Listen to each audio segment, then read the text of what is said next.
saya hendak fokus kepada konten yang di dalam game itu yang diharapkan Allah. Itu dulu ya. Konten dalam game itu yang diharamkan oleh Allah yaitu kekerasan, perbuatan zalim, fitnah, sampai kepada pembunuhan. Tadi di awal saya sudah mengangkat surah Al-Maidah tentang kisah pembunuhan pertama di bumi ini yang dilakukan oleh salah seorang putra Nabi Adam kepada saudaranya. Dan ini pula yang dikhawatirkan oleh para malaikat dengan kata ataj'alu fiha may yufsidu fiha wa yasfikud dima. Tampaknya syariat Allah ini dari zaman Nabi Adam sampai kemudian Nabi berikutnya penekanannya adalah stop kekerasan dengan aturan-aturan terlebih kepada masalah pembunuhan atau menghilangkan nyawa. Tapi dari penjelasan Kang Boni tadi, kalau memang dilihat dari segi yang lain atau bukan dari segi kontennya yang diharamkan oleh Allah Subhanahu wa taala, ada juga konten yang sebetulnya tidak terlarang, tetapi tetap itu akan memicu bertindak atau yang dilakukan oleh pemainnya itu untuk menjadi berwatak melakukan kekerasan. Meskipun konten kekerasannya itu yang dihalalkan, misalkan nembak pencuri. Ada ya Kang yang nembak pencuri? Nembak polisi adanya, Ustaz. Nembak polisi, oh berarti udah haram tuh ya, dari kontennya udah haram. Atau nembak-nembak yang diharamkan oleh Allah Subhanahu wa taala. Tapi dari penjelasan Kang Boni tadi ternyata game itu lebih berbahaya meskipun kontennya itu tidaklah konten yang diharamkan oleh Allah Subhanahu wa taala. Bisa nggak Kang begini? Seperti di pesantren kan belajar silat, itu sebetulnya kekerasan. Tetapi doktrin atau ajaran bela diri itu ya kebalikan. Jadi orang yang bisa bela diri itu justru nggak pernah memukul orang. Bisa nggak kemudian kalau game seperti itu diubah menjadi latihan betapa pentingnya menjaga nyawa. Seperti bela diri, silat dan lain-lain, itu kan bagaimana menjaga kehidupan atau olahraga-olahraga yang lain kan itu memang untuk menjaga atau melindungi kehidupan, bukan untuk membuat kerusakan. Nah, makanya kalau tujuannya misalkan memanah, tadi saya contohkan di awal tentang memanah itu sesuatu yang dianjurkan. Bahkan kakek saya bilang kemana-mana itu atau setiap muslim itu katanya wajib punya senjata, gitu kan? Punya senjata.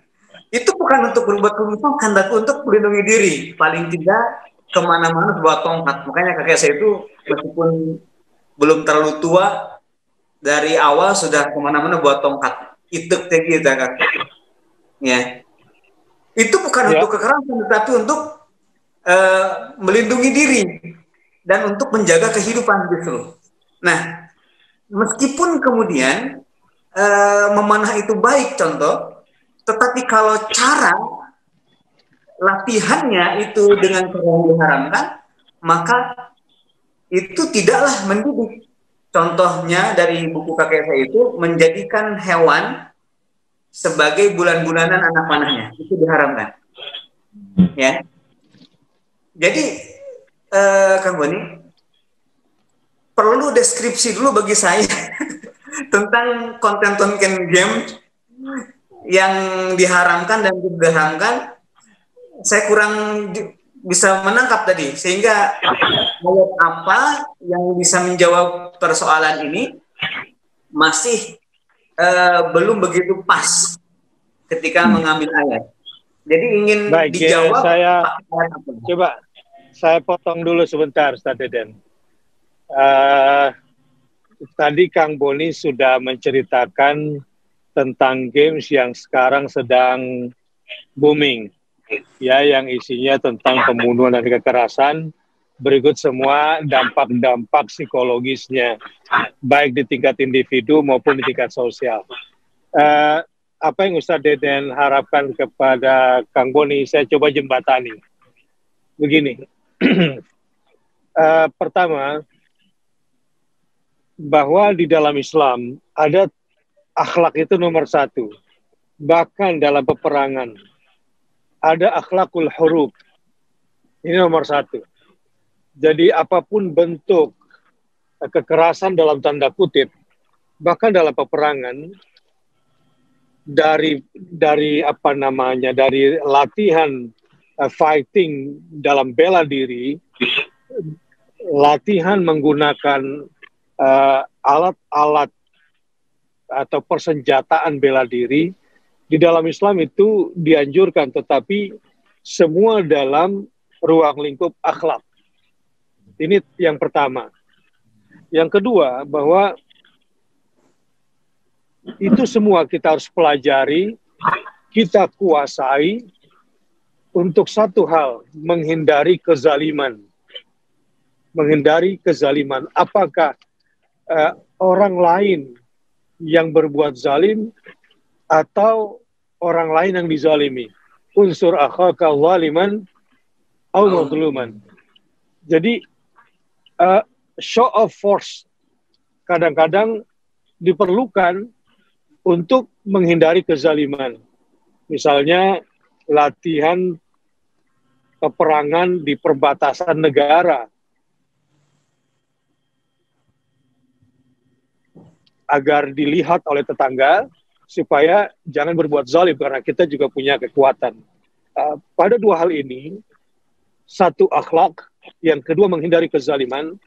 Rasulullah SAW menganjurkan agar anak-anak kita memanah, berenang, berkuda, bergulat, dan lain-lain. Nah, ruang lingkup akhlak inilah yang sebetulnya hilang dari games itu. Dan yang kedua, menghindari kezaliman inilah yang kemudian tidak ada di sana. Malah sebaliknya, merusak akhlak dan menganjurkan berbuat zalim dan sadis kezalimannya. Nah, coba Kang Boni mengangkat di mana bentuk tidak berakhlaknya, di mana bentuk-bentuk kezaliman-kezaliman di games itu.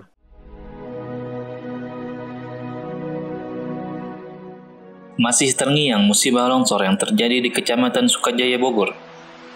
Kejadian itu menyisakan duka bagi umat Islam. Beberapa masjid di daerah itu mengalami kerusakan. Salah satunya adalah Masjid Cipandawa yang saat ini sedang dalam proses pembangunan.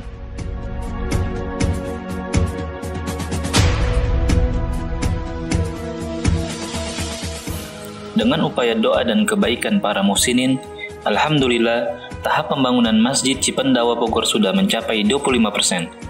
Pengocoran tiang sudah selesai, dan saat ini akan memulai pembangunan atap masjid. Mari, kita bersama bergotong royong untuk membangun rumah Allah.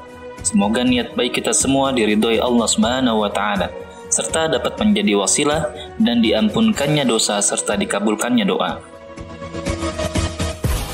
Jazakumullah khairan.